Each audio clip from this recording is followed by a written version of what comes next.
Hi everyone, it's Ronnie and I'm here with another 2-Minute Tuesday. Today I would like to talk to you about the Edit Plan feature on the website version of Plan to Eat.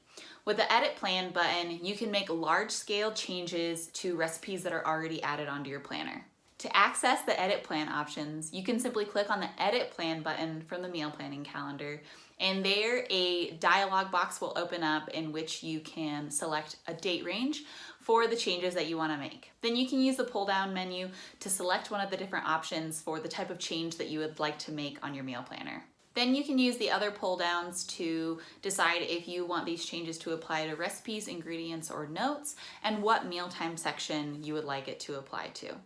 Then hit the confirm button and all of your changes will appear on the meal planner. The edit meal plan options are great for when you want to make large scale changes to your recipe book and you don't want to take the time to make all of the changes one at a time. There is a help article below with a little more information on what the different options mean in the edit plan options. And if you have any further questions, email us at help@plantoeat.com.